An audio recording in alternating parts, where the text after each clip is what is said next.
Welcome back. I hope you were really engaged by that high-level panel.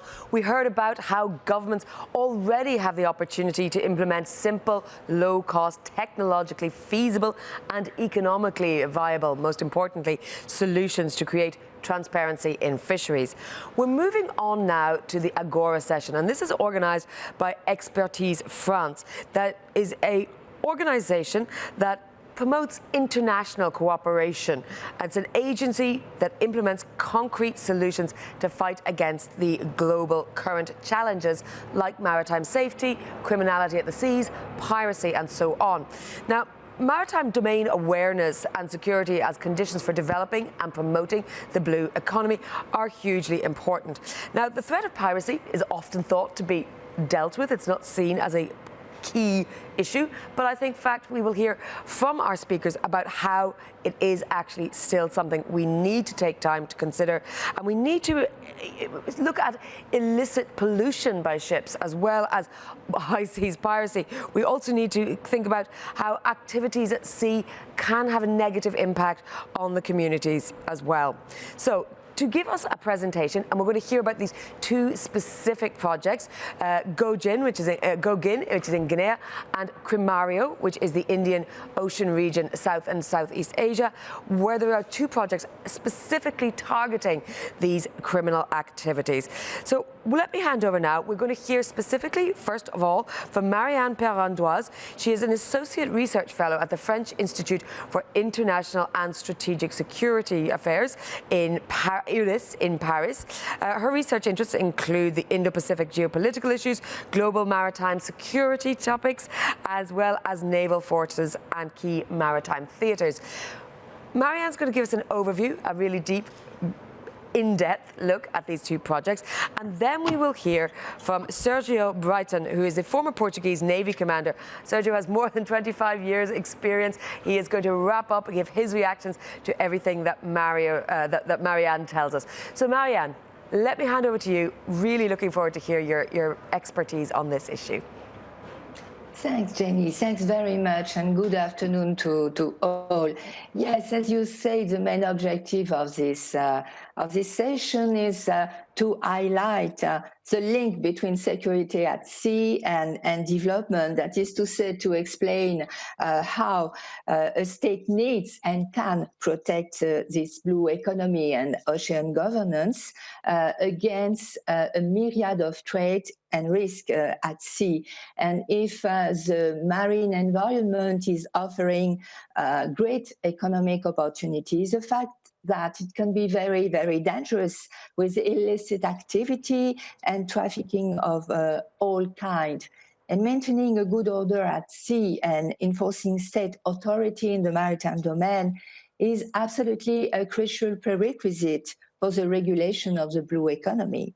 So there are challenges, but there are also solutions, efficient solutions to improve maritime security. And let me give you some element of context with two introductory remarks. One point is that this concept of blue economy is still an emerging concept. It's still very, very new for many littoral states. Of course, it is generally used when describing a sustainable development approach to coastal resources, that is to say, for economic growth, improve livelihood and jobs, while preserving the health of maritime and coastal ecosystem. And this can include a wide range of economic sectors, from the more conventional, that is to say fisheries, aquaculture, maritime transport, and tourism, for quoted some. But all of this rely on the ability of the state to act in its exclusive economic zone, not to mention activities in its seabelt. And we have here the first vulnerability of state when it wants to protect itself, and this will lead me to my second introductory point. A state can be victim of its geography. Depending on their coast, many littoral states have a very huge EEZ to protect, weak navy or maritime police to prevent illegal fishing, for example. And that being said, the main origin of the vulnerability of states is a destabilizing effect of criminal actors. You already, Jenny, mentioned pirates, but there are also maritime terrorists, illicit traffickers, but there is more and more the burden of environmental issue brought by climate change, frequency of tsunami, rise of sea, warming of ocean, and of course, human activity causing pollution and threat to biodiversity. In one word, there are risks that a state can fight and control, but other that it can only prevent. Unfortunately, there are a multitude of instruments and initiatives available to help state to manage their maritime domain. The maritime domain effectively, I will say. There are local initiatives when the state can put resources toward improving law enforcement with national coast guard. There are regional initiatives such as regional fishery organization or regional cooperation as the establishment of the Djibouti Code of Conduct to combat piracy in the Indian Ocean. But there are also multilateral initiatives through intergovernmental body or international actor. And providing capacity building means is one answer, and EU is developing many programs and projects to address maritime insecurity to the benefit of many states in West Africa, in the Gulf of Guinea, in the Indian Ocean, and in the South and Southeast Asia. The one is GoGIN, the second is CRIMARIO, and both are aiming to enhance state capacity to reinforce their maritime domain awareness, that is to say, knowing what is happening at sea in order to secure the exploitation of these maritime resources. And I let my colleague Sergio to dive deeper in this.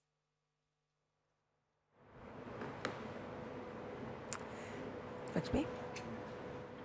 Thank you very much, Marianne. I'm really delighted to hear what you were saying there. I think it tied together a lot of the themes that we heard in the first panel and bringing them all together. So, Sergio, let's hand over to you. What's your reaction? What's your take on the sort of concrete details that Marianne has been giving us? Yes, thank you very much. So as Marianne well put it, and as it was also said in the previous session, data sharing is very much important for transparency, and transparency is a key factor for developing security and activities in the Gulf of Guinea and other regions of the globe, the blue economy, so to say. But data sharing is also very much important for collaboration, because state actors at sea and other stakeholders, they cannot work together without collaboration, because as someone said in the previous session, the sea has no borders, so there needs to be a lot of collaboration. And data sharing is key for all of this. As Marianne has put it, Expertise France is implementing two very important projects in the Atlantic and in the Indian Ocean. One of the projects is called GoGIN, and the other is called CRIMARIO, and they both aim to tackle maritime security through enhancing the understanding about what is happening at sea, and that is done through increasing the information exchange among the various stakeholders. These two systems, as I said, they are systems for data sharing. That's their primary purpose, and they are developed by end users and for end users. It means that people from the operation centers and stakeholders and that participate in activities at sea and ensuring security at sea, these persons are working together with us in our teams to make sure that the systems meet their concrete needs. One of the systems is called YARIS, and it is addressing the region of the Gulf of Guinea. It will be used by around 19 countries of the Yaoundé architecture, all the 19 maritime countries, and by 27 operation centers in the region. Next slide, please. it will also be used by by the partners and stakeholders of the Yaoundé architecture. The other system, IORIS, is a system that started in the Western Indian Ocean, being used in the Western Indian Ocean, and that is now expanding to South and Southeast Asia. The main users are regional and national maritime agencies, as well as other partners as stakeholders concerning maritime security in the region. Just to name a few features from IARIS and IORIS and what is their level of ambition presently. IARIS is a system which has a web portal, which has maps with live data from vessels, a chat, a log, all of which are tools that allow the users to collaborate and work with each other. There are email, video conference, and many modern tools that enable this collaboration and data sharing. Presently, in the Gulf of Guinea, through IARIS, the level of ambition is to increase the audience of the system, to increase the number of users and countries and operation centers that are already using the systems, and also to increase the data sources, but also thinking about the sustainability of these solutions in the longer term and about the ownership.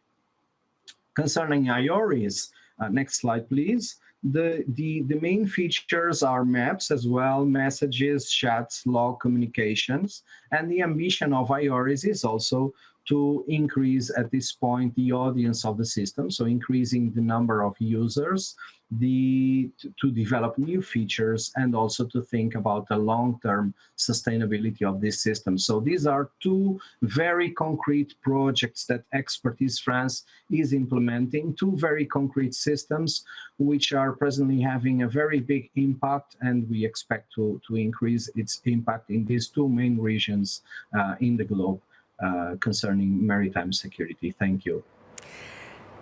Thank you very much, Sergio and Marianne. I appreciate that it's a very brief session we have with you, but you've really, I think, delivered the message, and we will be drawing on that thread throughout the rest of the morning here on the thematic session of the Blue Economy. Remind you at home, please do use your devices, tweet about this, use the hashtag EDD21, share the word so that we can keep this conversation going even when we have to have brief sessions like this. We will be back at 12 o'clock with the lab debate. You don't want to miss that, so stay with us.